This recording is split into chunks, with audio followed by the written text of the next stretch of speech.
practices and what was going on. And we picked 4 countries in which to pilot this work: Russia, Finland, Indonesia, and Senegal. And we picked those 4 countries for a couple of reasons. One, they're very different. The education system in Russia is very different than the education system in Indonesia. It's very different than Finland and Senegal.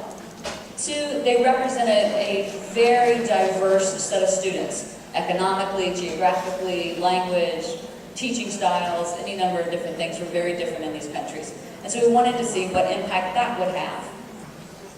And 3, our expectations were that we would see natural disparities between, for example, Finland and Indonesia or Senegal. We've all heard about the great Finnish education system, and so we wanted to see what was happening there that wasn't happening in other places that led to this notion of great teaching.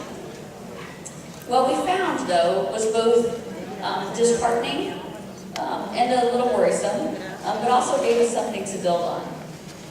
And what we found was that things aren't that different, no matter where you are. Teaching practice still has a long way to go.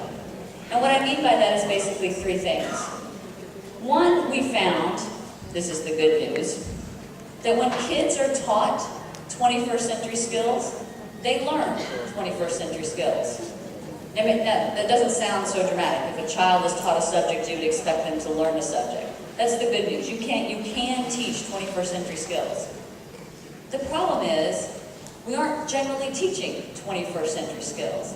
And in fact, when we looked at examples of student work and examples of teaching practice, and this was done both through in-classroom observation as well as looking at outcomes of student work, what we found was more than half of the examples that we looked at scored the lowest possible score in terms of their inclusion of 21st century skills.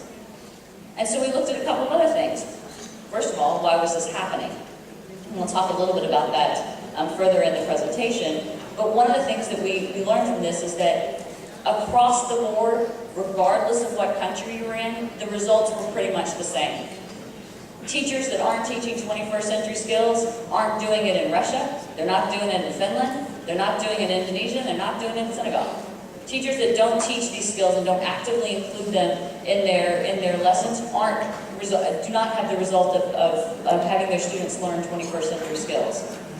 What we did find at the other end of the scale, though, was that education systems that have rigorous professional development, where their teachers are teaching these skills in the classroom, are seeing dramatic improvements in terms of student outcomes.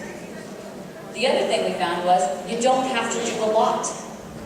It turns out small increases in teaching 21st century skills result in dramatic increases in student learning.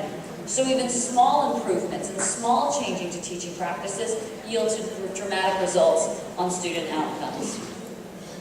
Now, all of this, of course, speaks to what we have to do in order to get to holistic transformation of our education systems. And when we look at it, there's basically 3 things we need to look at. 1, infrastructure and access. And this is fairly obvious. If you don't have access to technology, it's not going to make a big impact on your teaching practice. The second is tools and services. If you don't have tools that are relevant, it's not in fact going to help your students. And throughout today, you'll have the opportunity to see lots of the tools and services that we have available and that our partners have available that can impact your school. And lastly, 21st century educators and student development. We have to focus on making sure that the tools and resources and infrastructure that we have can be used effectively by those that are on the front lines of education and those that are going through their education right now. So let's talk a little bit about access and infrastructure. One of the things that I hear all the time, and I spend a lot of time traveling and working with education policymakers around the world, one of the things that I hear all the time is, it's too expensive. It